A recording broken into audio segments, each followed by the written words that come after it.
forced into service because they didn't have people come forward to be school chairs. In many of my schools, nobody wants to stand, or my former schools, nobody wanted to stand for school chair. The people who got into those positions were either asked to be there by the principal, they were not representative in any way, shape, or form, and most importantly, they were asked to give their opinion on something they'd never seen.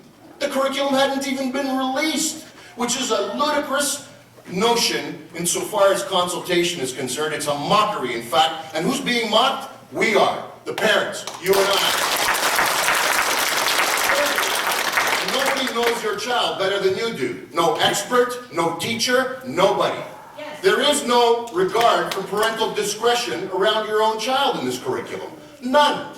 You're out of the picture insofar as what you know about your child. So-called experts are touted as knowing more about your child than you do. That is a fallacy, a falsehood, and at no time ever true, as we all know. But this is what they like to believe. Then we have the criminal who actually directed the creation of this curriculum, Ben Levin, who is an admitted child pornographer and a specialist, mark this, a specialist in the consultation of the sexual abuse of children. Do not forget that. That's what he's going down for. Hopefully he'll go to prison for that. Maybe he didn't write this curriculum, they argue. Well, he had no business writing it, right? The truth is, he chose who wrote this curriculum and who was consulted. That was his job.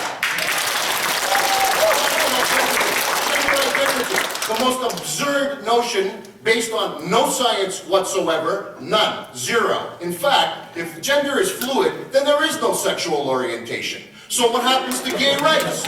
They don't exist because, hey, at one moment you can be gay, the next moment you're straight. It's funny how you're born homosexual, but you're not born heterosexual. Isn't that interesting, ladies and gentlemen? Anal intercourse. Anal intercourse made equal with vaginal intercourse. No discussion of the actual risks involved around transmission of AIDS with anal intercourse, ladies and gentlemen. And then anal fluids. In my time, anal fluids weren't sexual, they were diarrhea, ladies and gentlemen. Thank you.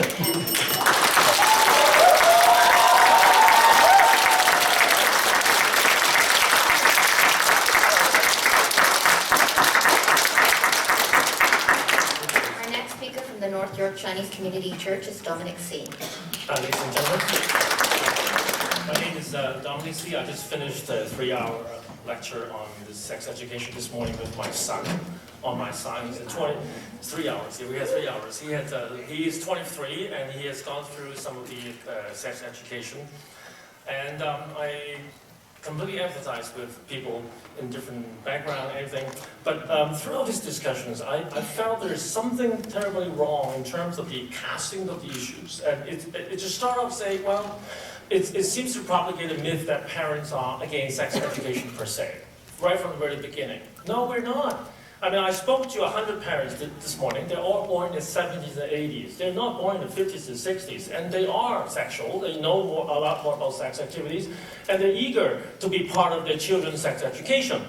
And there's a second myth about parents are not wanting to support this update. And this is again a myth because we realize things will evolve and education needs to be updated. We're not against updating it. We just want to make sure it's updated in a way that is proper and educationally sound and according to people's values.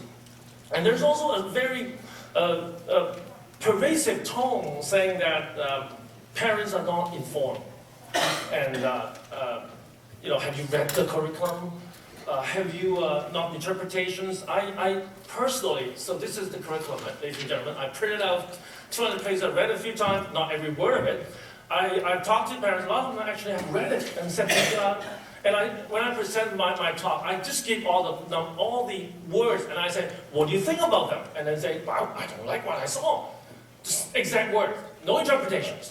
Parents are concerned and they're educated and they're not ill-informed. I mean, come on, the Canadian government makes sure that immigrants here coming in Canada are smart people because Canada wants a smart people to come in and we are first generation. We are smart people. And we may not be experts like Dr. Chan, who's in education, but I think many of us are experts in our own field, like engineering.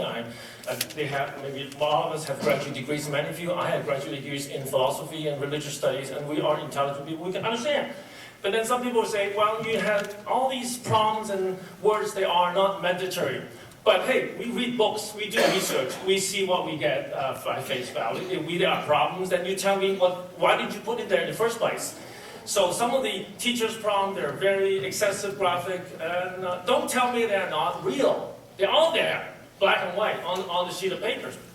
I think, all in all, we are parents, that we are concerned, we're intelligent, we are willing to talk about sex with our kids. I talk to my kids, we had bathed to get bath together when we were young, and this is what it is. And my wife would talk to my daughter. We want to talk to our kids about sex. We just want to make sure that the kind of value portrayed in the systems are in conjunction with our own system. They're not, so we don't have to fight them at home.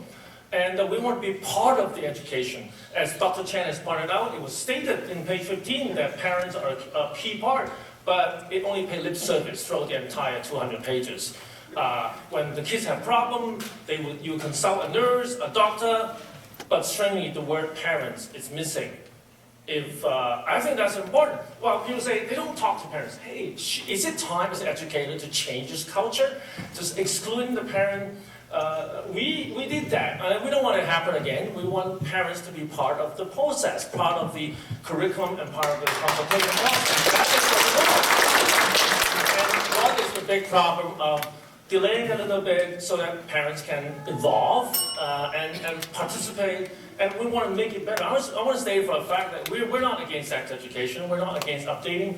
We want to be part of it. We want to make sure it happens. And as a pastor, our community group, the churches, want to help parents to talk to their kids about sex. We want to do it. Just give it a chance. Don't look at us as something to be feared. We are not your enemies, the government. We want to be partners so that we can make sure all these problems will be helped. There's one thing I want to mention. We talk about STI, all these teenage pregnancy, but one strange data is missing, and that is teenage abortion. We're not keeping the data. There's no data on teenage abortion. And that is important because for many pregnancy, there's many, many abortions. And abortion is a major emotional trauma for young girls. So we need to keep that data. We're not against anything, but that data is important. Keeping that data out of it is not going to do our kids any good. We need parents to be part of the process. Thank you.